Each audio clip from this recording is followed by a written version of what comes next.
Great. Okay, so for the next presentation, we have David Crossland and Eli Hewer talking about the Sugar font editor activity. And you two can introduce yourselves and take it away. Hi, I'm Dave. Hi, I'm Eli.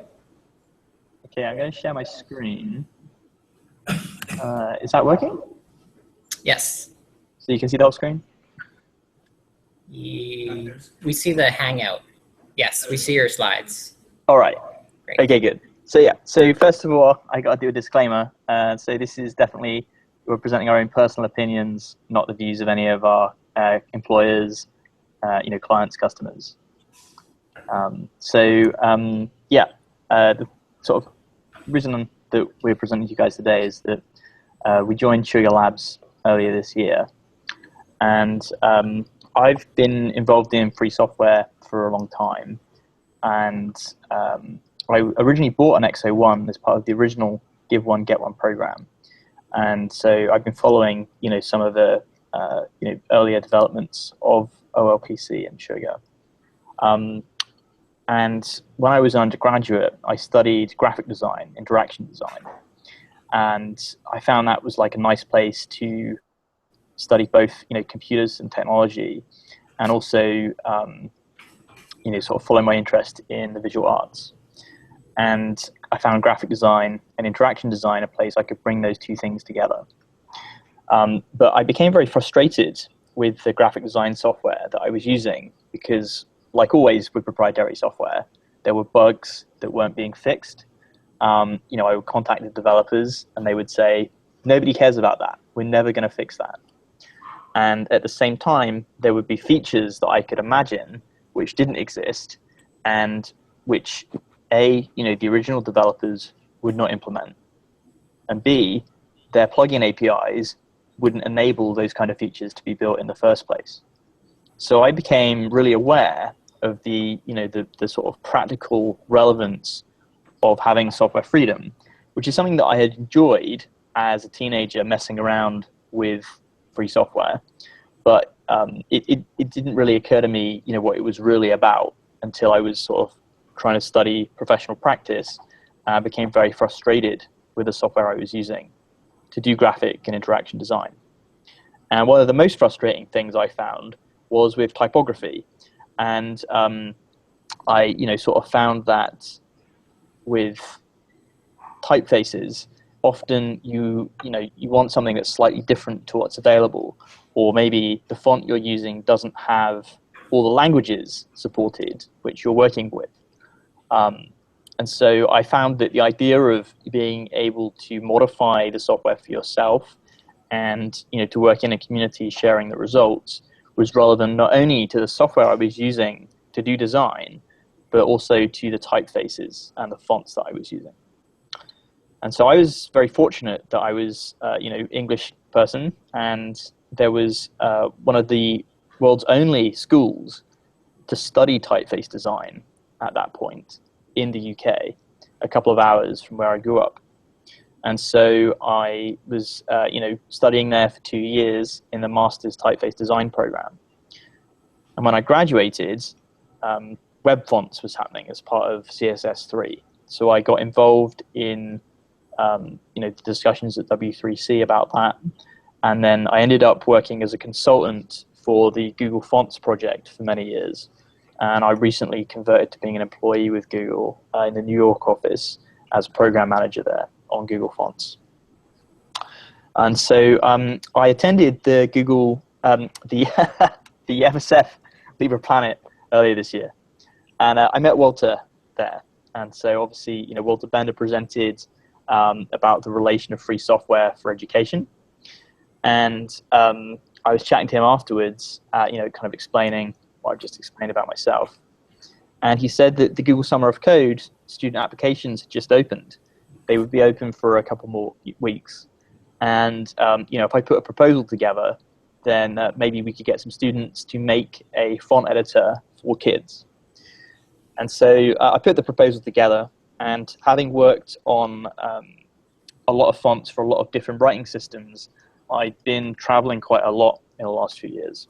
So I contacted some students at some universities in India, and I had quite a lot of applications from India, Sri Lanka, and so yeah, we were able to do this over the summer and try and make a font editor for kids. And so I met Eli, who lives here in New York as well. I met him at the Libre Graphics meeting, which is an annual conference around free software graphic design. And so Eli, maybe you can introduce yourself a bit more. Hey everyone. So kind of similar to Dave, I've been doing like a lot of graphic design work. Never, always kind of like almost professionally. Like I'd worked a little bit doing UI design in the game industry, but it was mostly like a hobby for me. And I was really frustrated with the way typefaces work, and the whole proprietary font system just seemed really broken to me, and that was why I wanted to kind of like explore learning more about that. So I mean, I'd kind of struggled as a designer for a while until a friend of mine gave me a CD with just all these pirated fonts on it, and that really kind of led me into like exploring that more. And I was like, wow, this is great. Like more people should have like better access to this kind of stuff. So I also, I got into using the X01 from in New York. Here we have this thing called the e-waste center that is like a collection site for e-waste, and I got an X01 through that and kind of got into it, and then eventually met Dave. And for a long time, like leading up to this project, I was doing a lot of like bike delivery work. I just I wasn't able to like make a career out of being a designer. So eventually I got the idea that like this programming stuff's really cool, and I never thought I could be a programmer because I was really bad at math in high school. And so at some point I read Seymour Poppert's Mindstorms book and got really excited about all the ideas Seymour Poppert has about programming and learning math.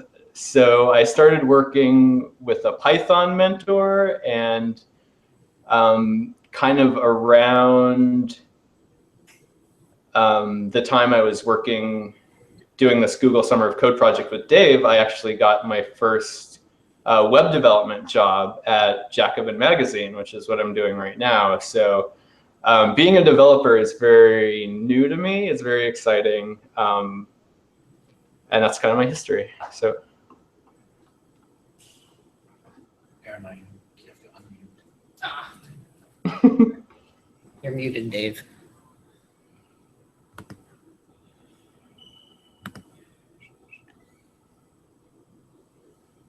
How do I unmute you? Great. Dave, you need to unmute yourself.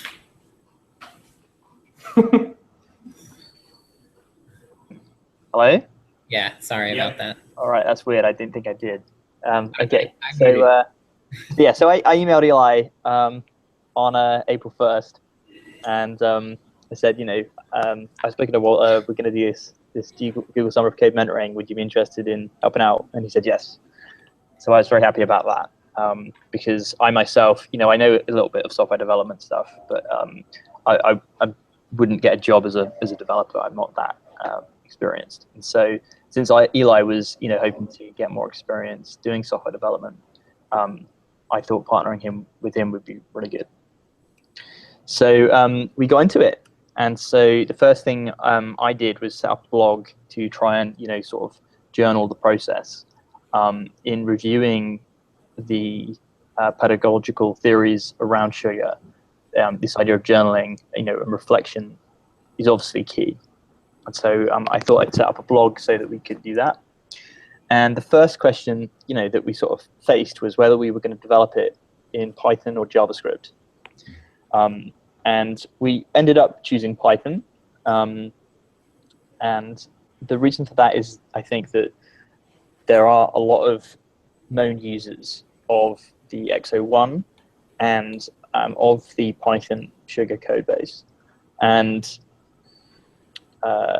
there's also quite a lot of Python libraries for dealing with fonts. And so I felt given the limited amount of time we had, then we would have the highest chance of having a font editor that would actually be useful using the Python stack. So Eli, this is Eli's PyTop laptop, which is a Raspberry Pi and a 3D printed housing. Eli, do you want to talk about this? Yeah, well, so I'm really excited about everything that's going on with the Raspberry Pis, and so kind of I love the idea of the OLPC deployment, and I would love to see, because I'm interested in e-waste and Raspberry Pis, is seeing Sugarizer used on Raspberry Pis for doing little learning centers. Like in Brooklyn here, we have this thing called Power Plant that I was involved with that is a drop-in computer lab for kids in the neighborhood. So they just come in and they use the computers. And I've been working with them trying to get them to use more free software.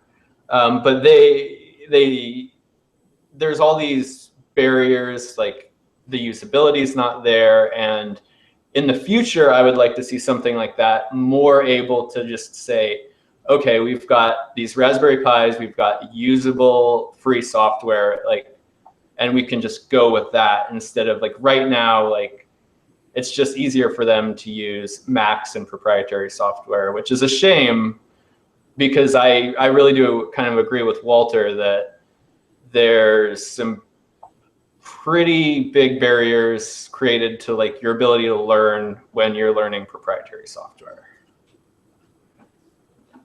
Yeah, nice. Okay, so you also worked a lot on the UX sort of plans for the project. Yeah. And so this was sort of the final proposal you had for the welcome screen.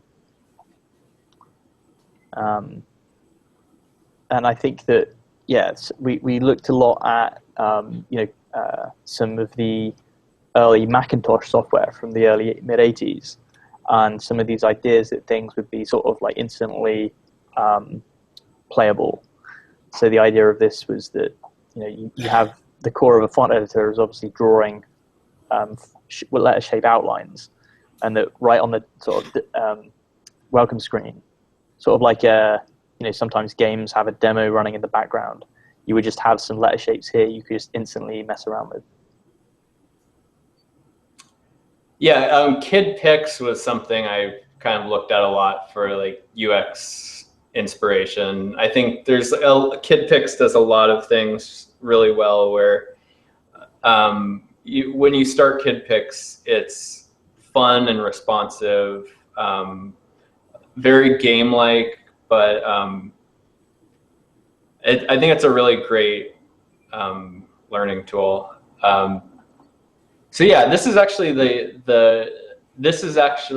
we'll probably get into this more later, but this is a glyph file from a UFO font format font that we're using in a software, and I just made this title as if it were a glyph in a font. Just made it really easy to implement. Mm-hmm. Yeah. So I think something that I was focused on throughout the project was trying to use agile development methodology and introduce that to Yash, the student from Mumbai, and also Eli. So for example, we got the idea of the build being made every time something was committed to the master branch. We actually didn't get this working in the end. We weren't able to set up the OS build shell such that the activity could be built on every commit on Travis. We did get the Python linter running, at least, such that it was PEP8 conformant. But yeah, that was, to me, something I was very keen on. We mentioned earlier, there's a lot of existing Python libraries. So the current code base has sort of 4 groups of Python libraries. So there's like the core Python standard library, and there's a couple of GNU libraries, so gettext for internationalization, and the GTK introspection, which is sort of PyGTK version 3. That's how I think of it. And then there was some of the Sugar 3 libraries, and then font-specific ones. And so to dive onto those, there's UFO to font tools. And so this is a relatively new library developed by Google and the Research Internationalization Group. There's a project at Google called Noto, which develops a set of fonts for everything in Unicode. And in order to deal with all of that font data, they took over maintenance of a Python project that deals with font binaries called Font Tools. And this reads binary font files and parses them into Python objects so that you can manipulate them with Python and then read them back to disk. And it also is able to represent those Python objects as XML. So if you're not comfortable with Python, but you're comfortable with editing XML, you can also do kind of surgical edits to font binaries by simply running a command ttx on a font binary, editing the resulting ttx XML file, and then rerunning ttx on that XML file. And there's another project called RoboFab, which is a sort of Python library for dealing with font source objects rather than objects that represent font binaries. And the disk representation of RoboFab is UFO, which is, I think, Unified Font Object. And the idea was to have a source format for font sources, which was cross-platform, cross-editor, program independent. And so UFO2FT is a font compiler which reads that UFO XML format into Python objects using the DEFCON Python library, which is a sort of rewrite of RoboFab that deals with the same kind of objects, but is highly optimized. And so UFO2FT reads the UFO source data and then translates it into font tools objects such that a binary font file, which you can install and use, can be generated. And then Extractor is kind of the opposite, where Extractor will use font tools to read a font binary and then convert that into DEFCON objects that can be written as a UFO source file. And so these are pretty key libraries for reading and writing, importing and exporting font data, and then DEFCON for manipulating it. And so these form the core of several different font editors, many of which are proprietary. And so those proprietary font editor developers work on their common core as free software. There's also a relatively new effort called TrueFont, which is a general purpose font editor that's also based on these libraries. And it's Python 3 and Qt5, PyQt5. So so that was kind of the core libraries, and Yash and Eli and I, sort of got more familiar with them, went over the documentation for the libraries, and there was an existing fonts activity. And having tested it a little bit, I identified a couple of simple bugs.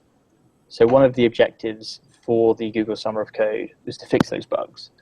Yash was successful at doing that.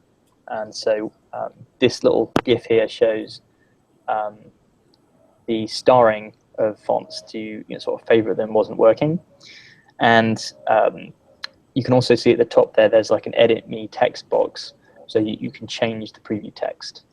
And so, yeah, Yash was very successful at making those edits to the existing code base.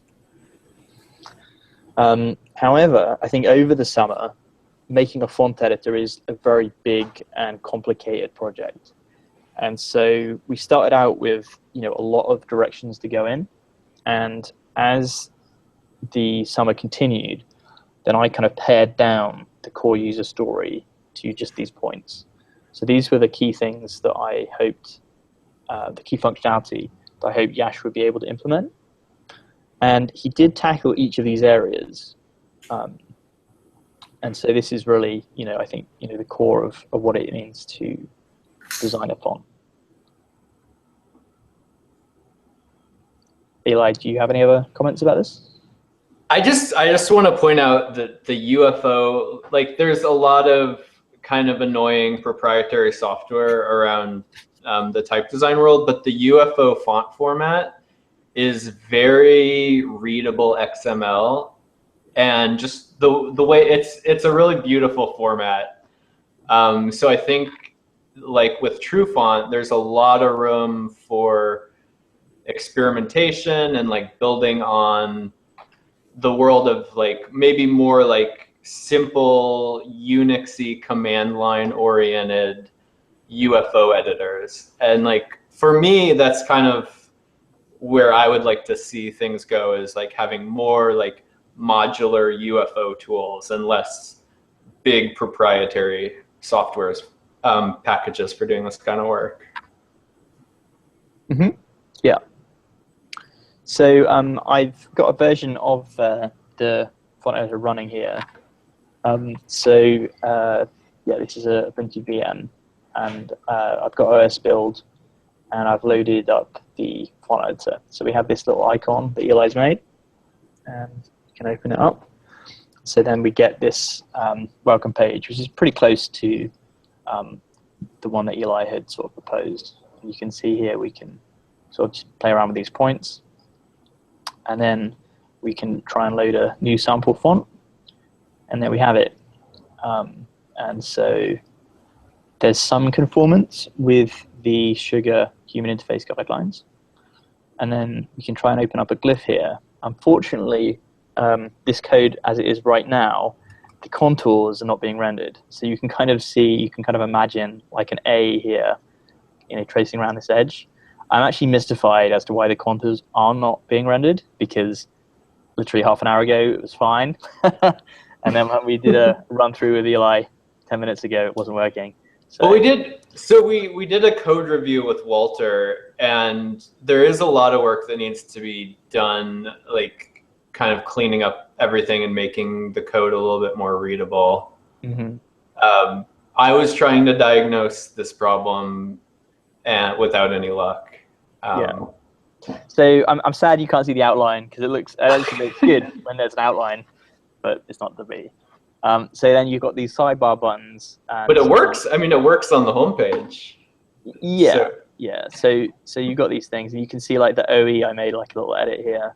But yeah, so the you've got these sort of tabs at the top that go from the different fonts that are available to a glyph table to an individual glyph, and you can export this font.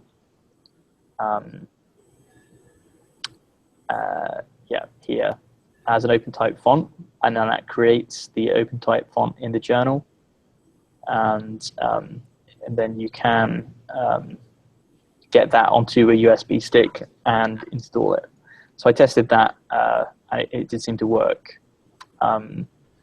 But yeah, in general, there was a lot of things that were sort of half-made, but that core user story, you can't actually walk through it, which is a pity. Yeah, I think Yash put in a good effort. He wasn't able to dedicate as much time to the summer job as he was sort of formally required to do. by the Google Summer of Code program. So we have something, but not a useful editor that you can make and play with fonts with. So in the final evaluation, very regrettably, we weren't able to pass Yash because he just hadn't put the time in. But apart from that, I was very happy, with where things were going, and I think we were on track to having something. But so far, it's not there. Again, Eli, any comments? Well, I think we'll get to the thing that I think that I really got out of this that I think we'll get to later is the turtle font script that we worked on with Walter. Yeah, we get to that at the end. Okay, yeah. Okay, so so sort of looking back, reflecting on the project and thinking about sort of next year, there were some things I think that worked out really well.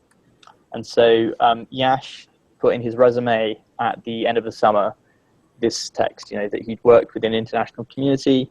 He put in over 3,000 lines of code, and he'd learned a lot of key technologies involved, and in particular the agile GitHub stuff he appreciated. And there was one sort of nice moment that I particularly remember where he sort of said, there's this off-topic question about how I seem very organized, and is there any tips that I can share? So there's a kind of oldie but a goodie, which is David Allen's Getting Things Done. And when I was a student, probably over 10 years ago, this was quite fashionable. Like you can see in the copyright notice in the corner, it's like 2004, this image. So that's 12 years ago. But I found this very helpful when I was doing my master's degree and had like a large dissertation practical projects to get through. And so if you don't know that stuff, I recommend checking it out. And that's good. So Eli, well, I thought this whole project was wonderful for me because I'd been struggling with Git a little bit. Like I'd had GitHub for a while, but I'd never really had like a group project that could really let it click for me. So this was really where I learned how to work on Git on a remote team, which is awesome because so I'm doing my first development job now, which is mostly remote and all on GitHub, and I learned all that stuff by doing this. So for me, it was incredibly valuable. Yeah, and for me, I think this was a good opportunity to reflect on type design and breaking things down. So being able to think about what's really essential, what's the most important things for someone who's learning language, learning literacy, to greater sophistication, and maybe interested to play around with letters and letter forms. And one of the things that we found was that we weren't able to implement curve editing. So as you could see, the font that we have was just straight lines. And that sort of wasn't really a problem, that actually straight lines is totally acceptable. You can play around with letter forms made with straight lines. So being able to kind of accommodate and break down and tighten the scope was very interesting for me. And also, being part of the Sugar community was great. I think this is an important project, and I'd be very happy to try and continue and do another font editor for kids project next year. There was a few things I think that could be different. The overall developer experience was tricky, and so I was chatting to Eli about that earlier today, and we found there are still these kind of niggly little bugs where when you're trying to get a development environment going, it's not smooth sailing, and so I think that can be improved. And my experience of joining the sort of wider OLPC community this year is that the onboarding process could be improved. So sort of been working with Sugar Labs and on the website, the marketing, and so I have a sort of plan for improving the website's onboarding process, and I'm hoping that that can grow the developer community, which will lead to the developer experience being smoother. And the other thing that I'm very keen on is to renew the Sugar Labs vision and mission. And Samir has done a wonderful presentation earlier this year about that, where he sort of laid out a formal process for structuring, vision to mission to goals to objective to tasks. And so I'm very much looking forward to finishing that process. And I think, probably the number one thing that I would do differently is we would try to do it with JavaScript. And actually over the summer, Walter did work on a kind of JavaScript font editor infrastructure, and that he developed a glyph renderer for UFO glyphs in TurtleArt or TurtleBlocks.js. And I think for me, the thing that's really interesting about this is I was talking about how the UFO format is just really clean, human readable XML. And the method for editing fonts that is really common, the Bezier handles, it doesn't lend itself well to automating the processes involved. Like a lot of font editors have built-in Python script editors, but it's always kind of secondary to the Bezier editing. And one direction I'd like to see font editors go is like being more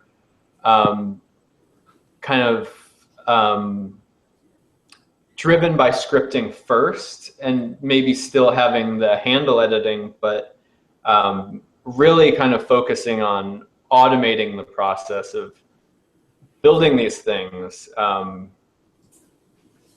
And part of that kind of ties into the Libre fonts thing, because making better tools is going to make it a lot easier to make free quality type tools available. Anyway, can I do a screen share of this, Dave? Yeah, we've got time. We've got another 12 minutes. Okay. Let me see.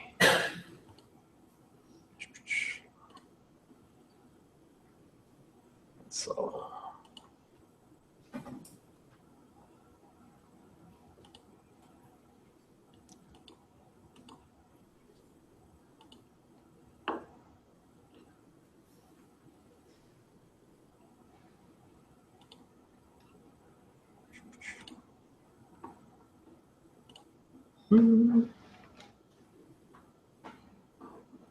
So this is the, so Walter worked on this idea for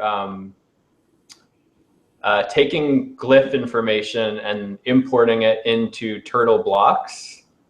And so if I keep working on this project, like I'm not sure if I would put a lot of time into like continuing to work on the edit fonts activity, but next time I have some free time, I would love to put some effort into actually making a scripting turtle-oriented, like turtle font program for the OLPC. You can kind of see here. Let's see.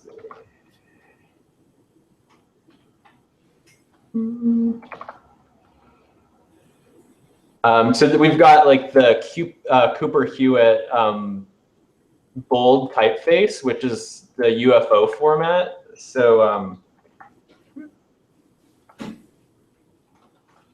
in that you've let's see.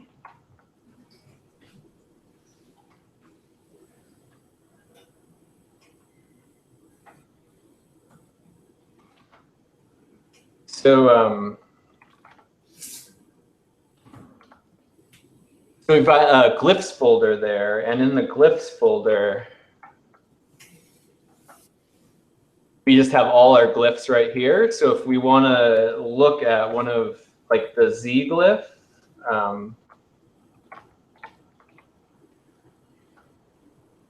So that's what Z looks like, and that's why like I just think UFO is like such an awesome format.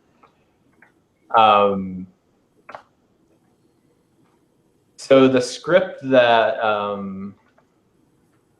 Walter wrote, let's see. So it's this, it's on GitHub here, and it's this glyph to tb.py. So you can just go into any UFO font, like an open source font, take a glyph file out for the character you want and run it through this script, and this converts a glyph file to a turtle blocks file that then you can import into turtle blocks. So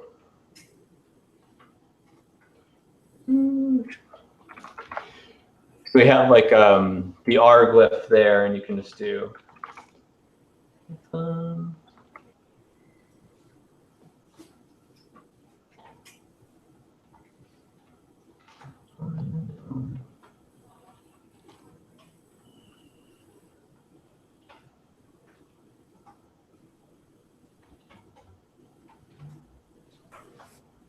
and then it makes the turtle blocks thing. So for me, this is, if I keep working on doing OLPC related stuff, I'm definitely going to be working on like sugarizer stuff and like trying to like work this into some kind of sugarizer activity that's kind of scripting first focused.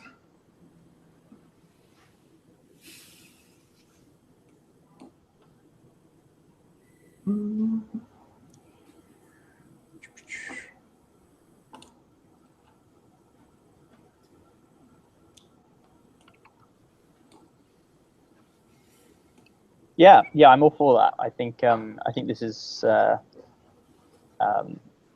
this is a very interesting direction. I don't think anyone has, in history of Logo, anyone has sort of looked at logo-based glyph drawing, font editing. And that's something I was talking with Dave about that, and I think this is really interesting. Is like, why did Logo never catch on with graphic artists or designers? It's such a like visual programming language. I mean, I don't think it's too late for Logo. Like, I would love to, I'd love to see. And I'm a little bit torn about the blocks. Like, part of me, like, I'm someone that's interested in like type and typography. So kind of my dream would be like more of like a return to the command line, like doing like a Sugar CLI kind of thing where it's like we're using like animation, sounds, typography to like make the command line better. Because I think the biggest problem I see with the OLPC platform is that you can't really develop for the OLPC on the OLPC, and the whole goal is to you know, like bring people into free software, and like the idea that you can, you know, the computer is there for you to really like empower you and not to just let you use the pre-designed software. So I think that like OLPC runs into some problems with that, where like the terminal application is not visually interesting. It's just a regular terminal. So I would like to maybe start thinking about like really making like a beautiful terminal for children. Because I remember when I was very young, I would go to the library, and the library had command line computers, and I would use the command line because that's what you would need to do to get a game to play. So I really don't think that a well-designed command line is something that anyone at any age would not be able to use. Yeah.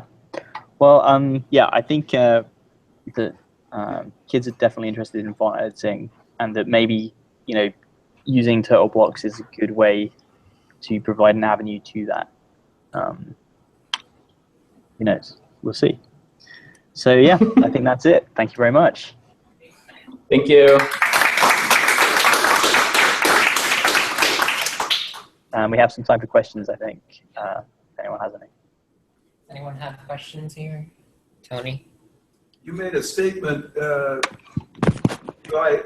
you can't develop in Sugar on an XO. What makes you say that? It's just not something that you can do, like, it's not something that can be easily done. But I'm definitely new to Sugar, and I don't know of any examples of, like, can you give me an example of a deployment where the students are making and sharing their own software on the XO? Right now, for example, in Rwanda, all the kids are doing Scratch, which is equivalent to Turtle Blocks in some ways. But from a technical point of view, it's all Python. So you go to the command line in XO and you can change Sugar any way you want. Or you can develop any new Python capability, or you can write a Sugar activity. Is that something that I don't think the command line as it is now, I think, is not very user friendly. I think most people would agree with you, but it's been in use for 30 years without significant change, and that's what most people who program in Linux use. I couldn't Yeah. come without it. And like, I would like to see more people using Linux, and I would like to see, like, we're at this like moment right now where, you know, like, Apple's struggling, and there's all there really is like an opening for like more people to become Linux users now, and like, why isn't that happening? Yeah, I don't know. From my perspective, Tony, okay. sorry. There you go. I just want to make sure other people get a chance. But on that topic, I mean, you guys mentioned like font editor, you know, the existing kind of like font editor ecosystem, how you wanted something a little more modular. So I was curious, like, you know, for designers to get into Linux, the tools don't really exist for them. A lot of and sorry, I mean, I spend a lot of my time trying to convince designers to switch to Linux, and it's a really hard sell.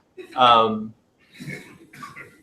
I would like if it wasn't, because there's some really great design tools. Like Blender is fantastic. It has its problems, but I'm constantly trying to get designers to use Linux, and it's a struggle.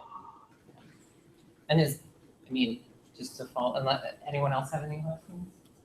But yeah, I'm curious, like, is it a lack of tools, or is it just the tools aren't well known, or maybe there's something about the tools they don't like. It's not what they were trained in. They don't like the UI. Personally, the GIMP name, for example, is like a turnoff. Their branding is pretty good, but like the GIMP name is just kind of a turnoff on its own. So I think for me, kids. I think it's like definitely people are expecting what they know, which is these big proprietary software packages. So, and I think like maybe getting people more interested in modular programs that do just one thing and do them well. Yeah, they can fit in their head. You know, that someone who isn't going to be a big league software engineer, but who knows a little bit about how to write software, can fit little programs in their own head, and they can understand them. They can modify them to be what they want. And that was certainly, the position that I came, when I was 18, went to college, then that was the situation I found myself in. The design tools that I was using, I could see how I could develop plugins for them, but the APIs didn't have enough surface area for a plugin to do what I wanted to do. And so I realized that the developers had this, power over what I was able to do because they had the actual source code, not just an API. And that issue over the last 15 years has only continued to get bigger as a lot of software has become web-based and people are using web-based APIs. Nevertheless, in the context of this community, I think that for Sugar and Sugar Labs, the vision, the mission of Sugar Labs, and therefore that Sugar, the free software project, goes in, is lacking clarity, and I would be I'm very enthusiastic about bringing some more clarity to that. The previous presentation about Endless I thought was very good, and very much was anchoring in the present industrial context in which we're in, and a lot of the things which we encountered over the summer in developing a font editor for Sugar sort of were things which went back to a software industry situation from 10 plus years ago. So I think the number one sort of takeaway from my experience of being a Sugar Labs Google Summer of Code mentor is that Sugar Labs itself needs to be updated for the next decade. So we're at time if anyone got last questions. All right, great. Thank you so much. Thank you.